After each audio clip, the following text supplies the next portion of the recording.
गांव के शांत माहौल में सरिता अपने बेटे अर्पित के साथ खुशी से जीवन बिता रही थी। उसके पति रवि का कुछ साल पहले एक सड़क दुर्घटना में निधन हो गया था, लेकिन उसने हिम्मत नहीं हारी और सिलाई कढ़ाई करके अपने बेटे को पढ़ा रही थी। अर्पित पढ़ाई में बहुत होशियार था। वह हमेशा कहता, माँ, मैं बड़ा होकर आपकी सारी मुश्किलें दूर कर दूंगा।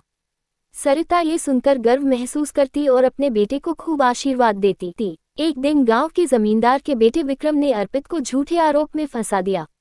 विक्रम गांव में अपनी ताकत और पैसे के बल पर कई गलत काम करता था, लेकिन कोई उसके खिलाफ आवाज नहीं उठाता था। उसने अपने कुछ दोस्तों के साथ मिलकर एक झूठी चोरी की घटना रचाई और अर्पित को दोषी ठहरा दिया। गांव वालों को भी लगा कि गरीब सरिता का बेटा ऐसा नहीं कर सकता, लेकिन जमींदार के डर से कोई कुछ नहीं बोला। पुलिस भी विक्रम के पक्ष में थी और बिना जांच किए अर्पित को जेल में डाल दिया गया। सरिता के लिए ये किसी वज्रपात से कम नहीं था। वह गांव के मुखिया के पास गई, पंचायत से गुहार लगाई, लेकिन कोई मदद के लिए आगे नहीं आया। सबने कहा, तू गरीब है, जमींदार से टकराएगी तो बर्बाद हो जाएगी। पर सरिता हिम्मत नहीं हारी। उसने शहर जाने का फैसला किया और एक वकील से मिली। उसने अपनी सारी जमा पूंजी खर्च करके केस दर्ज करवाया।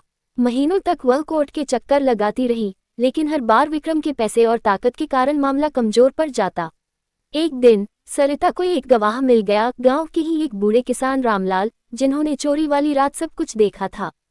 रामलाल पहले डर रहे थे, लेकिन सरिता के साहस को देखकर उन्होंने गवाही देने का फैसला किया। अदालत में जब सच्चाई सामने आई तो जज ने अर्पित को निर्दोष करार दिया और विक्रम को सजा सुनाई। ये सुनकर सरिता की आंखों से आंसू छलक पड़े। गांव में पहली बार किसी गरीब ने जमींदार के खिलाफ जीत हासिल की थी।